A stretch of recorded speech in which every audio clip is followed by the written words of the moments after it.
Bonjour à toutes et à tous, je vous souhaite une douce année 2024. Je vous retrouve avec plaisir pour partager avec vous cette nouvelle vidéo sur le karma.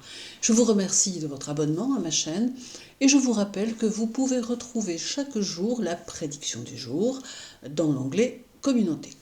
Nous parlerons aujourd'hui du karma et du présent qui a, comme vous le savez, son importance dans notre cycle d'évolution.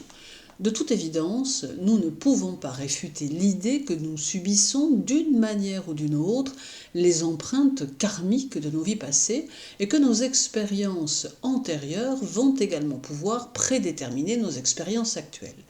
Mais il ne faut pas non plus perdre de vue que nous allons créer notre futur en fonction de nos décisions et de nos actes, ce qui induit le fait que nous ne devons pas négliger nos pensées et nos actions, car elles seront et donneront ce que nous en ferons.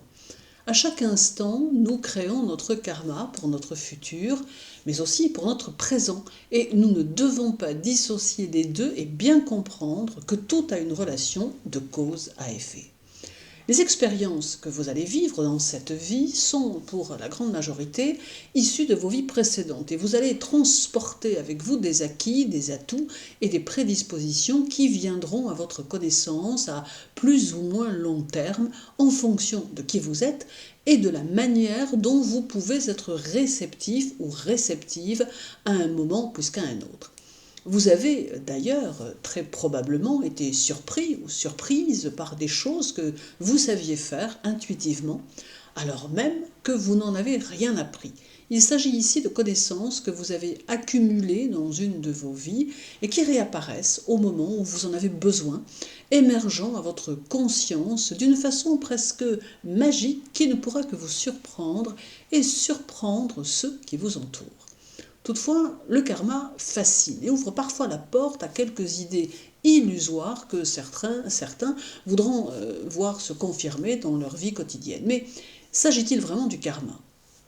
La question reste posée car le karma semble bien plus subtil que cela.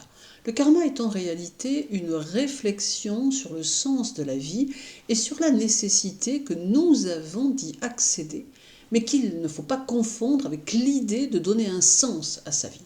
Le karma fait appel à une notion universelle qui devient propre à chacun à partir du moment où il interfère avec les autres. Cela implique tout en même temps une notion karmique individuelle qui doit nous permettre de transformer notre existence et notre perception émotionnelle en quelque chose qui sera constructif et qui nous aidera à évoluer tant sur le plan spirituel, dont il est la base, que sur le plan matériel, qui est la nécessité.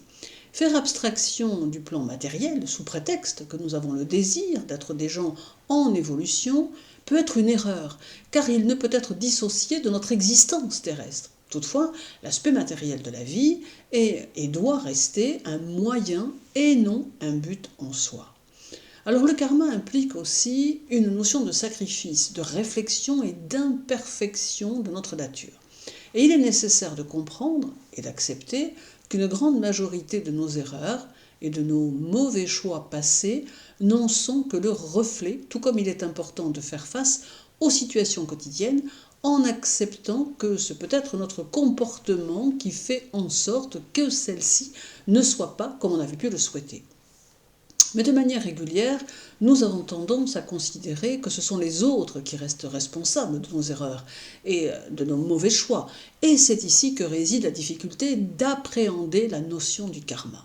Car au final, en acceptant de vivre certaines situations dans lesquelles nous reconnaissons notre implication et en nous retranchant derrière la malchance ou quoi que ce soit d'autre, c'est comme si nous n'acceptions pas que ce puissent être nos choix qui nous ont conduits à vivre cela, alors que nous faisions de mauvais choix. Le karma implique donc une notion de responsabilité individuelle qu'il nous faut accepter, et cela même si notre ego et notre perception des choses en diffèrent. Le karma existe et il est bel et bien réel, mais il peut parfois dépasser nos capacités humaines à l'affronter si nous ne comprenons pas qu'en dehors du passé et du futur, il est le présent et que chaque instant génère une situation, une pensée, un acte qui va modifier votre futur en fonction de vous et par le fait modifier une partie de votre karma, même s'il subsiste une base qui est le terreau de notre évolution et dont nous ne pouvons faire abstraction. Mais il s'enrichit de nos attitudes, ou à l'inverse, s'accentue par nos comportements inappropriés face aux autres et face aux situations. Alors bien évidemment, votre présent va dépendre de la façon dont vous avez perçu et vécu le passé. Mais ce n'est pas pour autant que vous ne pouvez pas sortir de votre état en affirmant de nouvelles valeurs qui seront plus constructives dans votre présent et qui va vous aider dans votre évolution. Il est important de considérer le passé, mais de ne plus s'en imprégner, afin de pouvoir avoir une nouvelle perception de notre futur et par le fait de notre karma du présent. Car le karma fait partie de notre vie à chaque instant. Nous l'oublions bien trop souvent. Alors bien sûr qu'il est extrêmement difficile d'ignorer hier et de ne penser qu'à demain. Et pour aller plus loin, difficile d'ignorer la minute précédente et de ne pas tenir compte de celle qui suit le moment présent. Pourtant, et avec du travail et beaucoup de discipline bien sûr, il est possible d'y parvenir. Alors comprenons-nous bien, cela ne veut pas dire que le passé et le futur n'existent pas, car eux aussi sont là et bien réels. Mais il est important de ne pas s'attarder sur ce qui a déjà été fait ou sur ce que l'on n'a pas réussi à faire, pas plus que nous ne devons nous inquiéter de ce qu'il y a à faire.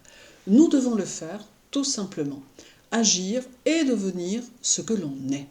On peut réfléchir sur nos actes passés, mais ne pas s'y poser outre mesure, car cela serait comme faire un saut en arrière. Pas plus que nous ne devons nous inquiéter pour notre futur en nous sentant désécurisés, car ainsi on ne construit rien dans le présent. Or, le karma implique la notion de vivre notre présent et de nous y consacrer pleinement pour améliorer nos conditions futures et par le fait, notre karma individuel, mais aussi le karma de la collectivité dans laquelle nous évoluons. En acceptant nos échecs et nos réussites, nous vivons notre karma pleinement et nous prenons conscience que ceci fluctue et que nous avons à notre actif tout autant de mauvaises choses que de bonnes, ce qui doit nous inciter à nous perfectionner pour, au fur et à mesure, comptabiliser de plus en plus de bonnes choses. En agissant ainsi, on pourra reconnaître notre propre karma et ne plus se laisser emporter par le karma des autres. Nous deviendrons plus créatifs et plus productifs et nous n'aurons plus le désir, petit à petit, de nous poser sur des choses superficielles qui, au final, ne nous correspondent plus. Nous deviendrons plus vivants, plus centrés et surtout plus conscients non seulement de notre beauté intérieure, mais aussi de celle du monde qui nous entoure. Merci pour votre écoute, n'hésitez pas à me contacter pour vos études karmiques. Agréable journée à vous tous, continuez surtout à prendre bien soin de vous et à très bientôt.